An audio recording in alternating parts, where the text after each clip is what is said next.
welcome to my channel. I'm Bex. Thank you very much for checking out this video. Today I'm going to be painting Beelzeboss from the Tenacious D movie, as requested in the comments from my last video, so thank you very much for the request. So I'm going to quickly run through my supplies. I have 2 glasses of water to clean my brushes. I have some masking tape, an Arches cold pressed watercolour block, some Winsor Newton Cotman watercolours, a ceramic palette for mixing, some masking fluid and some brushes. I've already transferred my sketch onto my watercolour block, so I'm just going to tape down the edges. Now the watercolour block is already glued on 4 sides, but I like to tape it down because I tend to use quite a lot of water for my work, and I found that the sides can still kind of peel up even though they're glued down, so this is just for an extra bit of security. Next I'm just going to start applying some masking fluid to my piece. I'm just looking at my reference picture and picking out the lightest areas that I don't want my washes of paint to get on. I like to do this quite often just because it lets me be a bit crazy with playing in colours and stuff like that, and it stops me having to worry about losing the white of the paper if I go in too heavy with paint. So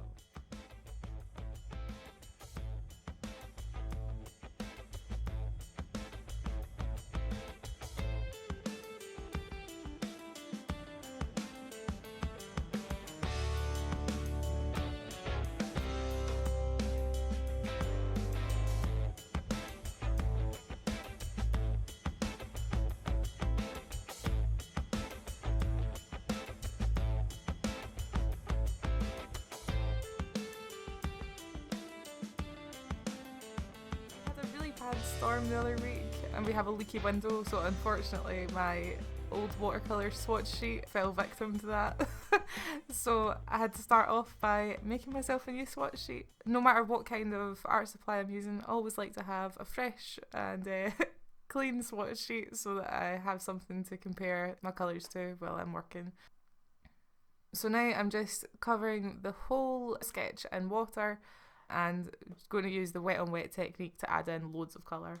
To be honest, I've not been feeling my best this week. I've had some problems with some medicine, so my throat's quite sore and I've been feeling pretty shitty, so I decided to kind of take the pressure off and just go all out, be a bit crazy and expressive and really experimental. So I've probably broken every rule of using watercolours in this video, but it was quite fun and therapeutic to just let loose and go a bit nuts, try things that normally I'd be too scared to do.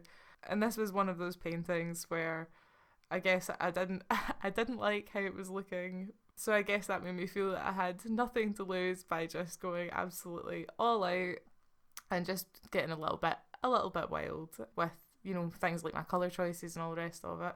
Although I'm not totally happy or very happy at all with how this turned out, it was a good learning experience, and to be honest it was just nice to sit down and paint something for fun and not have to worry too much about the end product. So yeah, fun experience.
First layer has just dried. I'm just going in with the second layer, laying on the colours to make them a little more vibrant, and to darken the values in some areas. For this painting I wanted to use a rainbow of colours. Not much planning went into this at all, so I just kind of had to wing it and see where it went, which was good fun. What I found for painting is that as long as the values are accurate, you can use any colour you like and it will still look like what it's supposed to look like, hopefully. Yeah, so I do have a lot of fun experimenting with colour.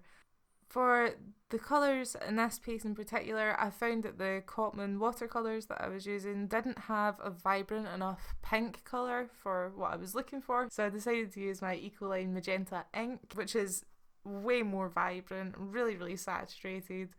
The only difference, really, well, there's a couple of differences between this ink and the watercolours I usually use. The main one for painting is that it stains the paper like really quickly, so it's not forgiving like watercolour. You can't really pick it back up off the page. With watercolour you can kind of scrub with your brush a little bit and use some kitchen roll to dab on, and normally that lifts quite a lot of the pigment up. But in contrast, the ink stains the paper, you know, almost instantaneously. It's very unforgiving, so yeah, if you get that in the wrong place, it's not an easy fix. So yeah, so I use that to kind of brighten up areas of the forehead and under the nose in particular.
This stage I'm just ready to take off all the masking fluid that I put on at the start.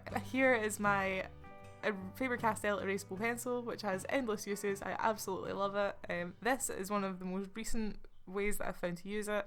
It is very good for removing masking fluid, or even just peeling up the edge so that you can roll the rest down, you know, with your finger and peel it off, just to give you that little bit of grip. But it doesn't seem to ruin the erasable pencil very much, and it does a really good job of taking that masking fluid off.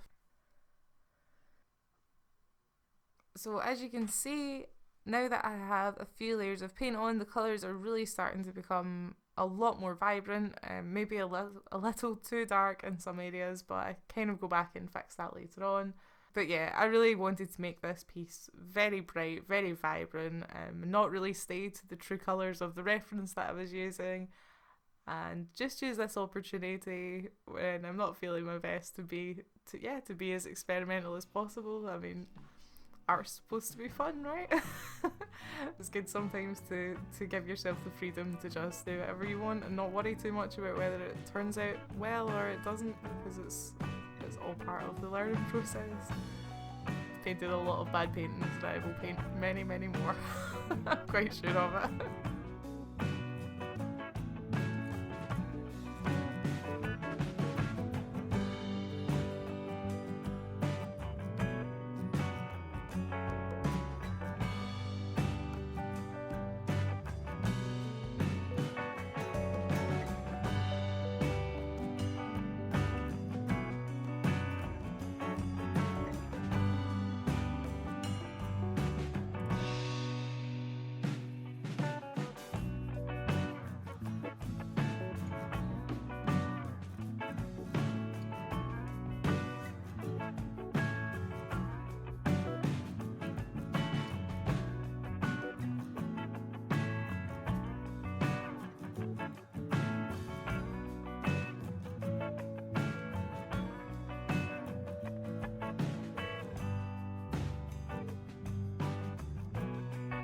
So I'm just starting to render out the facial features a little more, kind of bringing that nose out, pushing the eyes back into the head. It's almost like sculpting.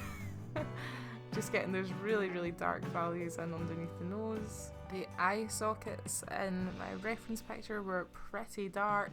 I liked the look of it. I wanted to push that really as far as I could. In my watercolour pieces, I don't yet tend to use black at all. I just use very, very dark blues and reds. I normally stick to blues, reds and purples for my darkest colours. Maybe browns if I was working on something a bit more natural coloured, but for something as bright and rainbow as this piece, definitely purple was the shading colour that I needed. The whole mouth area was a little bit of a car crash the entire time going through this painting process. I don't know what it was about it, I just couldn't get it right, and yeah, it frustrated me endlessly. But I guess that's a good thing. So you can see me here still using the wet on wet technique. I really wanted there to be quite soft transitions between the colours in the face, other than the kind of hard shadows. I really wanted them to be quite defined, just so that I didn't lose the features of the face and the mess of colour that I created. I don't know how well I did at that, but I tried.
In my reference picture were huge, and I would have had to draw the face at quite a small scale if I wanted to fit them in. I decided to go with a larger face portrait and cut the horns off, so I just kind of faded them out fairly gradually at the edges. I wanted to try to be a little bit more expressive in this piece just because I was having a lot of fun with all the crazy colours, and I decided to add some drips. This isn't something that I usually do. I made quite a mess of it, but you know, it's fun, right? And that's all that matters.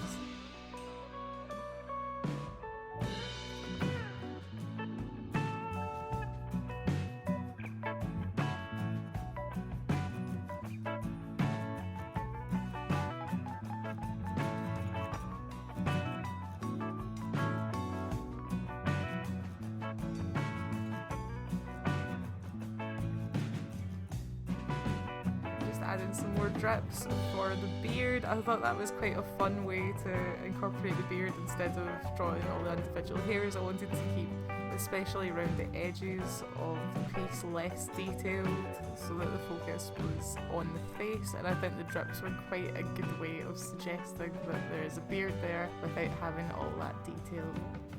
I had quite a lot of trouble with the brow area while I was painting this. I think I was struggling because the colours that I was using were kind of drastically different from the colours in my reference picture, and I was struggling a little with the values.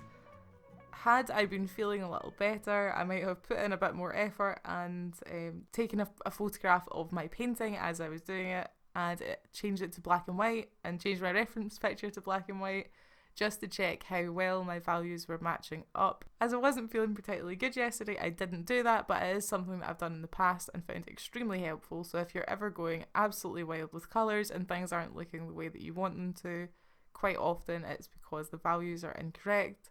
And I found that just taking a picture, changing it to black and white, and comparing that to a reference picture that has also been changed to black and white can take away the confusion surrounding the colours. You know, some colours look lighter than other colours, even if they're the same value. It's very strange. Definitely something that I could have done better in this video, but you can't win them all, right? So at this stage, I had definitely gone too dark with my colours in some areas, and I wanted to lighten them up. There are a few different ways that you can lighten areas on, you know, a watercolour piece when your pigment's already down. Products I like to use for this are Winsor & Newton's White Designer Gouache or Dr. P.H. Martin's Bleed Proof White Ink. For this piece, I decided to go with the white ink. I think the ink works better than gouache for watercolour pieces just because the ink seems to have better coverage, even if it's a bit more watered down. I feel like gouache always leaves quite a thick layer of paint on, and even if it's diluted, it can be quite noticeable. I think the ink gives you more coverage and kind of sits flatter to the paper. Really, this is just a personal preference. They're both very good. I use both of them. I had my ink handy, so yeah, went with that. To be honest, if I had been feeling better, I could have worked on this piece for a lot longer. I don't know how worthwhile that would have been if I could have rescued it, but I was just starting to feel pretty unwell and too tired to sit and work for any longer on it. I know that I've sounded quite negative in this video about this painting. It is not that I absolutely hate it, it's just not my best work. And although it didn't turn out the way that I hoped it would, I had a lot of fun painting it and just going nuts with colours and drips and splashes and splatters.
But yeah, thank you so much for watching the video. If you have enjoyed it, please hit that subscribe button. It helps me so much. Thank you very much for supporting my art, and I will see you in the next video.